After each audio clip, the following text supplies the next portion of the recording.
Making schools inclusive. हम विद्यालयों को इंक्लूसिव यानी कि समावेशी करने की बात करते हैं, जिसमें हमने अभी तक शायद उस लेवल पे चर्चा नहीं की। इसमें ओवरऑल स्ट्रक्चर की बात करते हैं, इस तरीके से चेंज कर देना ताकि पूरा जो स्कूल का कल्चर है, पूरा स्कूल एक कल्चर के रूप में नजर आए और पूरे स्कूल का कल्चर ही चेंज हो जाए। इसमें इंफ्रास्ट्रक्चरल, करिकुलम बेस्ड और पेडागॉजिकल चेंजेस, तीन चीज़ें महत्वपूर्ण होती हैं, याद रखिएगा।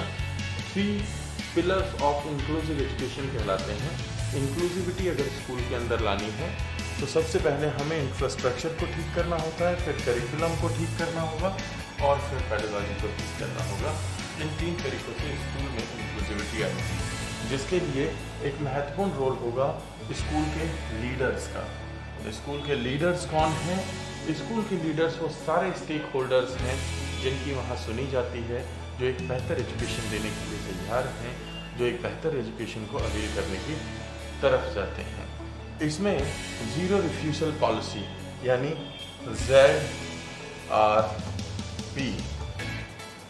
ज़ीरो रिफ्यूजल पॉलिसी यानी कि no child left behind policy, zero refusal policy, everyone should be educated policy, education for all policy. आप कह सकते हैं कि ये एक पॉलिसी है जिसके बहुत सारे नाम हैं, जिसे बहुत तरीके से देखा जा सकता है।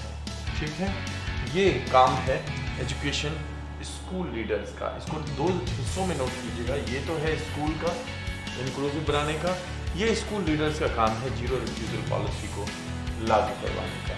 स्ट्रैटेजी की बात करें तो promote inclusive culture in school. कौन सी स्ट्रैटेजी होंगी जिनको कि स्कूल के अंदर हमें इंक्लूसिव एजुकेशन, इंक्लूसिव कल्चर को प्रमोट करने के लिए ज़रूरत होगी? तो वो कैसे होगी? Inculcating empathy, respect and generosity among the students by treating them the way they want and need to be treated. 2 चीज़ें ध्यान रखिएगा कि अगर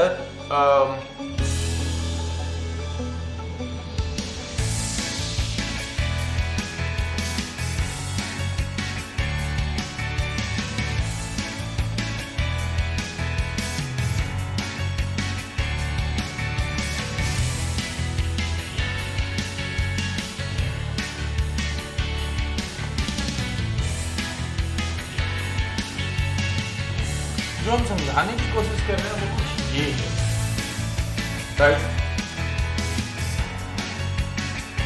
जो हम समझाने की कोशिश कर रहे हैं वो ये, what is that? That is, जब मैं बात करता हूँ तो मैं तुम्हें रेफरेंस मान के करता हूँ, जब तुम बात करते हो तो मुझे रेफरेंस मान के करते हो, है ना? और ये जो थिंकिंग है, ये थिंकिंग एम्पैथी को दिखाती है। इस चीज को भी दर्शाती है। ये दर्शा रही है यहाँ पे एम्पैथी को और रिस्पेक्ट को और जेनरोसिटी को एक दूसरे के, है ना? जहाँ एम्पैथी है तो वहां पे बाकी सारी चीजें अपने आप ही आ ही जाएंगी, है ना जी। Orienting all stakeholders for successful implementation of the programme by organising capacity building workshop, seminar and sensitising teachers, students and parents. एक अहम बिंदु है sensitivity. Are you enough sensitised? अगर आप सेंसिटाइज्ड हैं about the need of your peer belongs to exceptional children के, तो फिर आप किसी न किसी तरीके से इस इंक्लूसिविटी को अपने अंदर, अपनी क्लासरूम में, अपने एनवायरनमेंट में लागू कर ही लेंगे। ठीक है, तो इसको थोड़ा सा समझने की जरूरत है। Designing and implementing inclusive classroom practices and curriculum. आजकल एक टर्म यूज की जाती है लगभग पिछले 5 से 7 साल, 5 to 7 years। इसे कहते हैं best practices. It will be better कि टीचर्स आपस में शेयर करें। क्या शेयर करें? तो वो शेयर करें अपनी बेस्ट प्रैक्टिसेस शेयर करने से आप एक बेहतर एनवायरनमेंट में, एक बेहतर लेवल पे, एक बेहतर तरीके से डेवलप हो सकते हैं, है ना। पर हमारे यहाँ पे अभी तक शेयरिंग की क्या कहेंगे, आदत थी, है ना। मैंने बोला सभी स्टूडेंट्स को कि आप अपनी प्रॉब्लम्स को शेयर कर सकते हैं। अब आप अगर अपनी प्रॉब्लम नहीं बताएंगे तो फिर मैं तो वही क्वेश्चन लेकर के आऊँगा जो कि मुझे लगता है कि ज़रूरी है ना। और मैंने आपके टेस्ट में जो क्वेश्चंस दिए हैं वो क्वेश्चंस आपसे झेल नहीं रहे हैं। और बेसिक बात है, आप अगर इंटरनेट सर्च करते हैं तो भी वो क्वेश्चन आंसर में आते नहीं हैं। क्यों नहीं आते? क्योंकि जब क्वेश्चंस का नेचर आपको ध्यान में रख करके बनाया जाता है तो ऑब्वियसली थोड़े से तो डिफरेंट होते हैं ना क्वेश्चन, जो आपने देखे हों अभी तक, जो नहीं देखे। आप अपनी क्वेरीज को अगर आप लेकर के आएंगे तो जो हमने आपको बना के दिया उनको भी आप सॉल्व कर पाएंगे। बेस्ट प्रैक्टिसेस यही होती है कि आपकी जो बेस्ट प्रैक्टिस है उसको अगर आप शेयर करेंगे तो आप बहुत सारी दूसरी बेस्ट प्रैक्टिसेस सीखेंगे। दुनिया भर में कोई भी एक व्यक्ति सब कुछ नहीं जान सकता। अगर न्यूटन ने ग्रेविटी को खोज करके और किताब में लिखा होता और उस किताब को अपने घर में बंद कर दिया होता और इसलिए शेयर नहीं किया होता तो क्या होता, और आर्किमिडीज ने रिलेटिविटी को प्रूव कर दिया होता, और थॉमस एल्वा एडिसन और टेस्ला और फिर चार्ल्स डार्विन, बहुत सारे लोग हैं, उन सभी के द्वारा किए गए कार्यों के बाद ही आप और हम यहाँ पे हैं और उसी को सीख रहे हैं। ये शेयरिंग बहुत जरूरी है, बेस्ट प्रैक्टिसेस को शेयर करना। खैर, इंक्लूसिव एजुकेशन के लिए बहुत जरूरी है, होता नहीं है। थैंक यू नैना। हाँ, कोशिश की गई है कि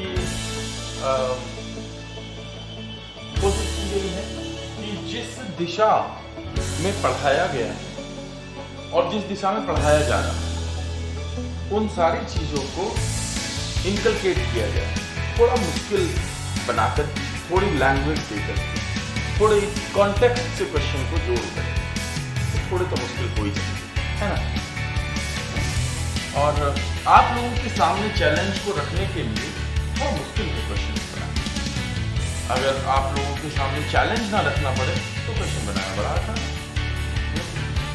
वो है ना, जिसे कहते हैं भानुमति टेस्ट सीरीज, वो होती है भानुमति टेस्ट सीरीज। और कहीं की ईंट, कहीं का रोड़ा, और भानुमति ने तुम रोड़ा, तो कहीं से एक चीज उठा दिया, कहीं से वो उठा दिया, कहीं से वो उठा दिया, और फिर एक कंबाइन करके एक टेस्ट दे दिया। लेकिन उससे हमें फायदा कितना हो रहा है? और जब आपने डेवलप किया है काम तो बेनिफिशियल होगा। That's what we try to do. Yeah. Fostering full participation in all schools activities, identifying and removing barriers. Best practices, participation और दूसरी चीजों को समझना और फिर उससे एक बेहतर तरीके से आगे बढ़ना। एक चीज को ध्यान रखिएगा, हमारे यहाँ पे जो टीचर है ना, उसे ये जिम्मेदारी दी गई।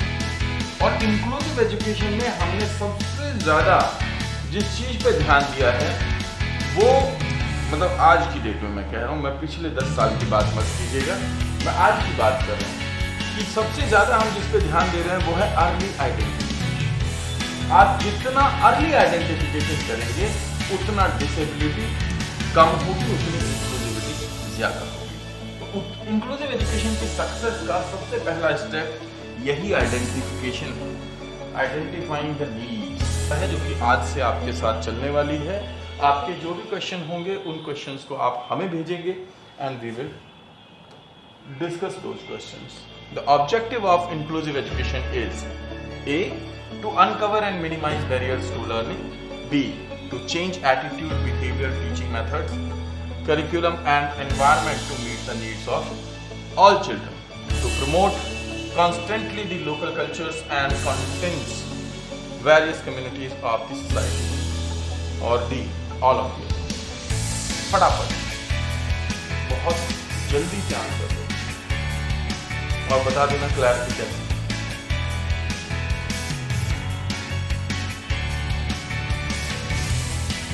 नहीं, टीचर का कोई रोल नहीं होगा ऑब्जर्व करने में। टीचर के पास वो ऑब्जर्वेशन वाली आंखें नहीं है, स्पेशल एजुकेटर के पास है वो ऑब्जर्वेशन वाली आंखें या काउंसलर के पास नहीं है। यानी कि जो स्पेशल एजुकेटर है या फिर जो स्कूल में EVGC है, ये दोनों हैं जिनका काम है ऑब्जर्व करने का। पहला काम है उसके टीचर का, जिसमें वो उस चेकलिस्ट जिसकी मैंने बात की, यूनेस्को चेकलिस्ट की, इस चेकलिस्ट से स्क्रीनिंग करेगा कौन? टीचर। क्योंकि एक स्पेशल एजुकेटर है या एक EVGC है, वो कितने लोगों का जाकर के स्क्रीनिंग करेगा, और फिर अगर उसे जरूरत होगी तो जो साइकोलॉजिस्ट है वो टेस्ट करेगा।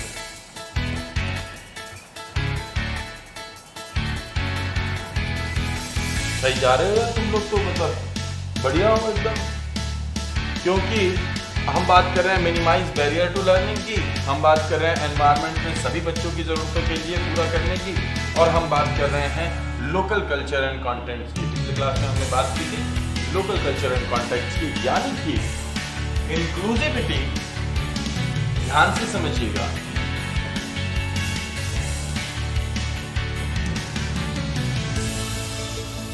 inclusive education is talking about subjectivity, not objectivity. So there is no objective experience, but it is all subjective experience, right? Good one. अच्छा, कुछ क्वेश्चन ऐसे हैं जो कि फटाफट से आप निकाल दोगे आगे इस क्वेश्चन के बाद। क्वेश्चन है inclusive education refers to, inclusive education क्या है? Special teaching to disabled student, Sarva Shiksha Abhiyan, equal education opportunities to disabled and normal student, या special education in special school. ये जो है डिसेबल्ड स्टूडेंट के लिए स्पेशल टीचिंग, ये स्पेशल स्कूल्स में होती है, और ये भी वही है स्पेशल स्कूल्स में होती है। ठीक है, सर्व शिक्षा अभियान 2001 का एक प्रोस्पेक्ट है जिसके अंदर की 6 से 18 की बात की गई। एक चीज़ बता दूँ, किसी का प्रश्न था, यहीं पे आंसर कर देता हूँ। आइडिया 2004 या फिर उससे पहले 1990 में जो बात करता है वो बर्थ से करता है, बर्थ टू 12, पैदाइश से 11 साल, इन जनरल 12 साल।